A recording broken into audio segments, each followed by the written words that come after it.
Why isn't marijuana fully legal in the United States? The answer is simple: xenophobia. Before cannabis landed on the shores of what would be the future United States, the Portuguese brought it to Brazil, and the British took it to Jamaica. There, slave owners used it to pacify slaves. Marijuana made its debut among U.S. colonists during the 17th century. During those years, the government encouraged farmers to use the plant to produce hemp for rope, sails, and clothing. Physicians tapped into marijuana's medicinal properties in the late 19th century, and it was sold openly in pharmacies. But that would all soon change. Mexican immigrants began entering the United States in droves after their country's revolution started in 1910. They introduced the recreational use of marijuana into American culture. When the Great Depression reared its ugly head in the 1930s, the public feared these newcomers would take their jobs. Anti-drug campaigners tapped into that resentment toward Mexican immigrants and used it to create negative propaganda around cannabis. Their efforts, coupled with long-standing racism against African Americans who were also using the drug, meant marijuana's legal days were numbered. You're crazy. Take it easy, kid. I just want to talk to you. In 1936, the film Reefer Madness fueled this negative narrative and painted marijuana users as crazed, suicidal, and sex-driven. Major Hollywood studios responded by banning the appearance of narcotics in movies. And in 1937, the federal government passed the Marijuana Tax Act. The law criminalized marijuana nationwide and imposed an excise tax on the sale, possession, or transfer of all hemp products. But the real nail in the cannabis coffin came in 1970. America's public enemy number one is drug abuse. President Richard Nixon signed legislation that repealed the Marijuana Tax Act, but created the Controlled Substances Schedules. It's a list of drugs categorized by how harmful officials believe they are to public health.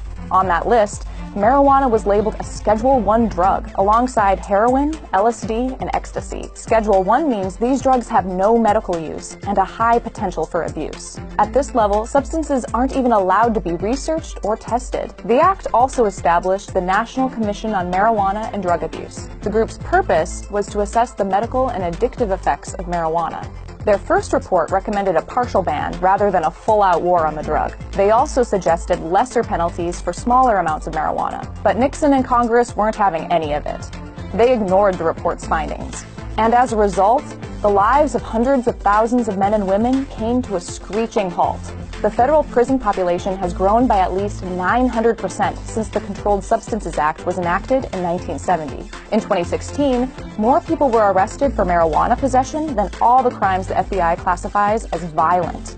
But over the last 2 decades, there's been a major cultural shift when it comes to marijuana, and it's becoming a states' rights issue across the U.S. In 1996, California became the first state to legalize medical marijuana. In 2012, Washington and Colorado became the first 2 states to pass laws taxing and regulating recreational marijuana. And today, marijuana use is legal for adults over the age of 21 in 9 states. Medical marijuana is legal in 29. That means 1 in 5 Americans live in a state where cannabis is legal. We now know that marijuana isn't as dangerous as people once thought it was. We've seen headlines that cannabis can help reduce opioid abuse, is revitalizing budgets for state education and infrastructure, and even helping to reduce crime.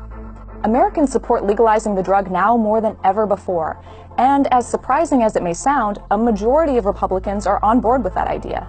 Even former House Speaker John Boehner, who opposed legalization in the past, has taken a seat on an advisory board of a marijuana firm. Despite all of this, cannabis remains classified as a Schedule I drug at the federal level. And Attorney General Jeff Sessions has rescinded Obama administration guidances that allowed states to legalize marijuana with minimal federal interference. The public wants legal weed, but until it's descheduled, we'll be stuck with a legacy of criminalizing people for something folks in other states enjoy freely. Marijuana has long been stigmatized for reasons rooted in race rather than science. So why should weed continue to get a bad rap?